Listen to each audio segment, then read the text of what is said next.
হজের ইতিহাস কবে থেকে সূচনা হয়েছে আজকে অনেক মুসলমানই জানে না, অথচ নিজেকে মুসলমান দাবি করে।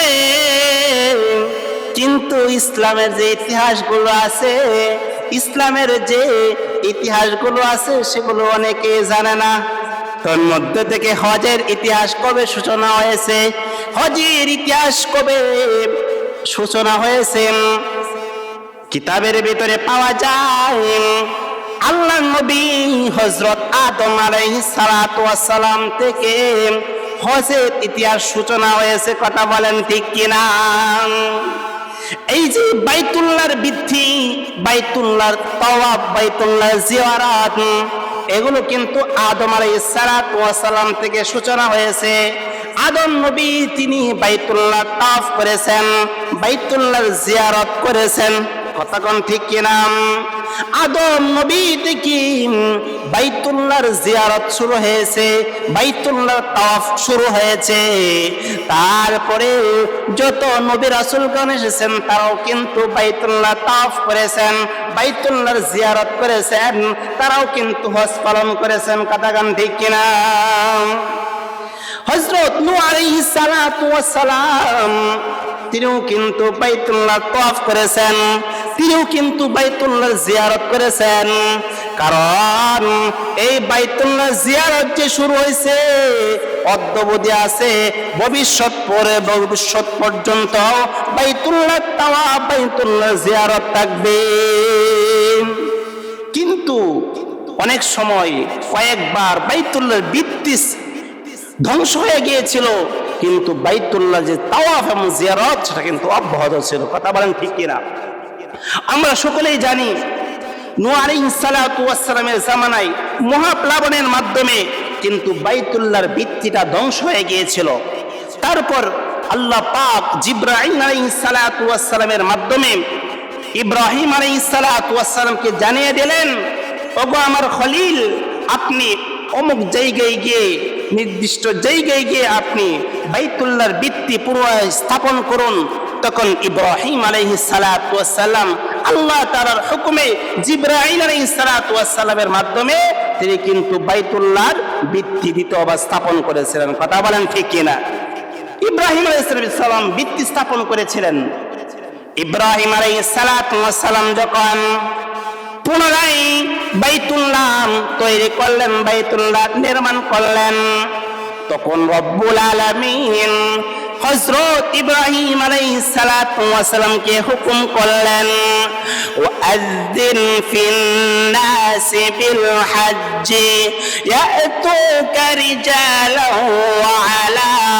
ওয়া আলা কুল্লি দামিরিন ইয়াতিনা মিন কুল্লি ফাজ্জিন আমিক। আল্লাহ তাআলা ইব্রাহিম আলাইহিস সালাতু ওয়াস সালামকে হুকুম করলেন, ওগো আমার খলিল, ওগো আমার বন্ধু, তুমি মানুষের মাঝে হজের ঘোষণা দাও, তুমি মানুষের মাঝে হজের এলান করো।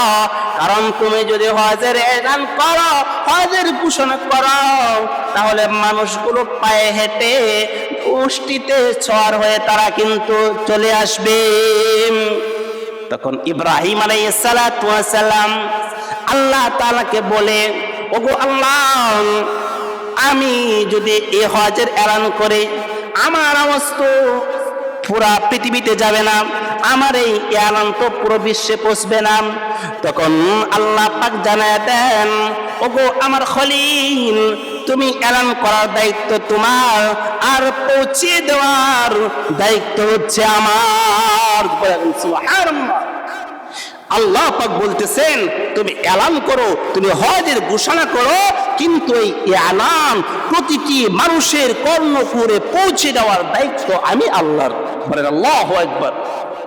তখন আল্লাহর নবী ইব্রাহিম আলাইহিস সালাতু ওয়াস সালাম মাকামে মাহমুদে কিংবা বনি কুবাইস পাহাড়ে পর্বতে উঠে তিনি এলান করলেন, ইয়া আইয়ুহান নাস ইন্নাল্লাহা ক্বাদ ফারাদা আলাইকুমুল হাজ্জা ফাহাজ্জু, আল্লাহর নবী ইব্রাহিম আলাইহিস সালাতু ওয়াস সালাম তিনি এলান করলেন, ঘোষণা করলেন, ইয়া আইয়ুহান নাস, হে মানব মণ্ডলী, ইন্নাল্লাহা ক্বাদ ফারাদা আলাইকুমুল হাজ্জা, নিশ্চয়ই আল্লাহ তাআলা তোমাদের উপর হজ ফরজ করে দিয়েছেন। আল্লাহ পাক তোমাদের উপর হজকে ফরজ করে দিয়েছেন। ফাহাজ্জু, অতএব তোমরা হজ পালন করো, তোমরা হজ পালন করো। যাদের সক্ষমতা আছে, ওয়ালিল্লাহি আলান নাসি হিজ্জুল বাইতি মান ইসতাতা ইলাইহি সাবিলা, তোমাদের যাদের বাইতুল্লাহ পৌঁছার সক্ষমতা আছে তোমরা হজ পালন করো। তাহলে আল্লাহর নবী যখন ইব্রাহিম আলাইহিস সালাতু ওয়াস সালাম এলান করলেন, এলান করার পরে এলানের কথাটা মুফাসসিরিনে কেরামগণ ব্যাখ্যায় লিখেছেন, এই ইব্রাহিম নবীর এলানটা আল্লাহ পাক পৃথিবীর প্রতিটি কোনায় কোনায় পৌঁছে দিয়েছেন। বলি সুবহানাল্লাহ। এমনকি মুফাসসিরিনে কেরামগণ বলেছেন, ইব্রাহিম আলাইহিস সালাতু ওয়াস সালামের সেই এলান, সেই ঘোষণা আল্লাহ পাক রূহের জগতে যত মানুষ ছিল তাদের কর্ণকুহরে পৌঁছে দিয়েছেন, এমনকি যারা জীবিত ছিল তাদের কর্ণকুহরে পৌঁছে দিয়েছেন। যারা যতবার ইব্রাহিম আলাইহিস সালাতু ওয়াস সালামের এলানের জবাবে লাব্বাইক বলেছে, তারা ততবার এসে মক্কায় হজ পালন করে, বলেন সুবহানাল্লাহ। তাহলে আল্লাহ পাক যেন আমাদেরকে হজ করার তৌফিক দান করে। আমরা সকলে চাই কি চাই না? আমরা বাইতুল্লাহ জিয়ারত করতে আমরা সকলে চাই কি চাই না? বাইতুল্লাহ তাওয়াফ করতে আমরা সকলে চাই কি চাই না? আমরা সকলেই চাই। অতএব যেই ইতিহাসকে সূচনা করে আল্লাহ পাক বাইতুল্লাহ ভিত্তি স্থাপন করেছেন, বাইতুল্লাহ তাওয়াফ সূচনা করেছেন, আল্লাহ পাক যেন আমাদেরকেও, এই সামনে হজের মৌসুম চলতেছে, অনেক মানুষ আমাদের দেশ থেকে সৌদি হজ পালন করার জন্য তারা রওনা হয়ে গিয়েছেন, অনেকে সামনে রওনা হবে। সকলের জন্য দোয়া করি এবং আমরাও মেয়েদের জন্য দোয়া করি, আল্লাহ যেন আমাদেরকে আল্লাহ তাআলা পবিত্র ঘর বাইতুল্লাহ যেন দেখতে পারে, বাইতুল্লাহ গিয়ে যেন হজ পালন